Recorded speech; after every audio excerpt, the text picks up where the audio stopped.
ভাৰতীয় ৰেলখণ্ডত আজি এক ঐতিহাসিক দিন হয়। প্ৰধানমন্ত্ৰী নৰেন্দ্ৰ মোদীয়ে আজি হৰিয়ানা, চণ্ডীগড় আৰু পঞ্জাৱ ভ্ৰমণ কৰিব। এই ভ্ৰমণকালত প্ৰধানমন্ত্ৰীয়ে জিন্দ ৰেলৱে ষ্টেচনৰ পৰা দেশৰ প্ৰথমখন হাইড্ৰজেন ৰেল যাত্ৰাৰ আনুষ্ঠানিক শুভাৰম্ভ কৰিব।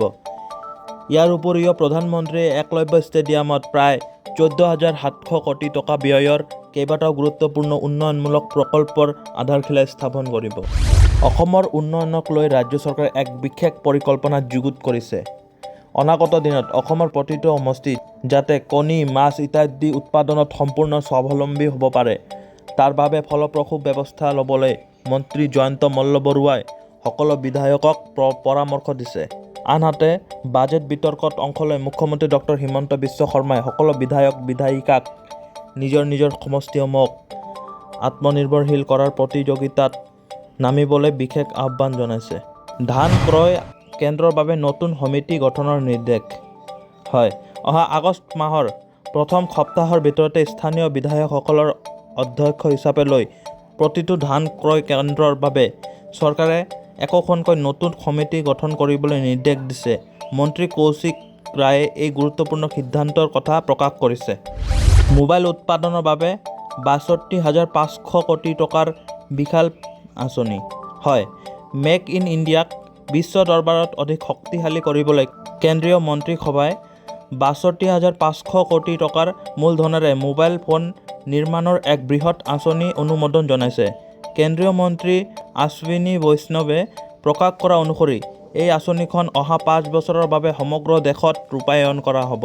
ৰাজ্যৰ বনাঞ্চল ধ্বংস আৰু চোৰাং কঠোৰ বেহা চলোৱা দুৰ্বৃত্তক দেখিলে এতিয়াৰে পৰা গুলীওৱাৰ নিৰ্দেশ দিছে বনমন্ত্ৰী জয়ন্ত মল্লবৰুৱাই। হয়, যিসকলে আমাৰ বনাঞ্চল কাটি ধ্বংস কৰিবলৈ চেষ্টা কৰিব তেওঁলোকৰ বিৰুদ্ধে বন বিভাগে কঠোৰতম ব্যৱস্থা ল'ব। হয়, একদম ঠিকেই। বিহালী সংৰক্ষিত বনাঞ্চলত উত্তপ্ত পৰিস্থিতি হয়। উপস্থিত মন্ত্ৰী জয়ন্ত মল্লবৰুৱা অসম অৰুণাচল সীমান্তৰ বিশ্বনাথ জিলাৰ বিহালী সংৰক্ষিত বনাঞ্চলত বিগত কেইদিনমান ধৰি এক চৰম উত্তেজনাপূৰ্ণ পৰিস্থিতিয়ে বিৰাজ কৰিছে।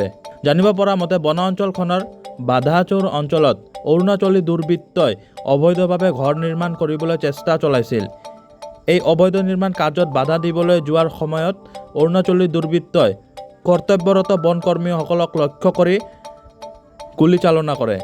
ঘটনাৰ পিছতে বনমন্ত্ৰী জয়ন্ত মল্লবৰুৱাই নিজেই সশস্ত্ৰ বাহিনীৰ সৈতে ঘটনাৰ বুজ ল'বলৈ ঘটনাস্থলীত উপস্থিত হয়। বনমন্ত্ৰীগৰাকীয়ে স্পষ্টকৈ সকীয়াই দিছে যে কোনো কাৰণতে অসমৰ বনভূমি ধ্বংস কৰিবলৈ দিয়া নহ'ব আৰু বনাঞ্চলত ধ্বংস কৰা দুৰ্বৃত্তৰ বিৰুদ্ধে চৰকাৰে অতি কঠোৰতম ব্যৱস্থা গ্ৰহণ কৰিব। 500 কোটি টকাৰ ব্যয়েৰে নিৰ্মাণ হ'ব কামাখ্যা মন্দিৰৰ নতুন কৰিডৰ হয়। এক অতি সুখবৰ আহি পৰিছে। প্ৰধানমন্ত্ৰীৰ ডিভাইন আঁচনিৰ জৰিয়তে প্ৰায় 500 কোটি টকা ব্যয় সাপেক্ষে নিৰ্মাণ কৰা হ'ব কামাখ্যা মন্দিৰৰ এই নতুন কৰিডৰ। উল্লেখ্য যে 2024 চনৰ ফেব্ৰুৱাৰী মাহত প্ৰধানমন্ত্ৰী নৰেন্দ্ৰ মোদীয়ে এই ঐতিহাসিক প্ৰকল্পটোৰ আধাৰশিলা স্থাপন কৰিছিল। এই নতুন কৰিডৰ নিৰ্মাণৰ বাবে কামাখ্যা ধামত বৰ্তমানৰ 3,000 বৰ্গ ফুটৰ এলেকাটো 1 লাখ বৰ্গ ফুটলৈকে সম্প্ৰসাৰণ কৰা হ'ব, য'ত যাত্ৰীসকল অৰ্থাৎ য'ত শ্ৰদ্ধালুসকলৰ বাবে পথৰ বহলীকৰণ আৰু বিশেষ পাৰ্কিঙৰ ব্যৱস্থা কৰা হৈছে। কৰিডৰৰ কাম সম্পূৰ্ণ হ'লে লাখ লাখ ভক্তই অতি সুন্দৰ আৰু সুচলভাৱে মা কামাখ্যাৰ দৰ্শন কৰিব পাৰিব বুলি স্থানীয় লোক আৰু ভক্তসকলে আশা প্ৰকাশ কৰি চৰকাৰৰ এই পদক্ষেপক আদৰণি জনাইছে।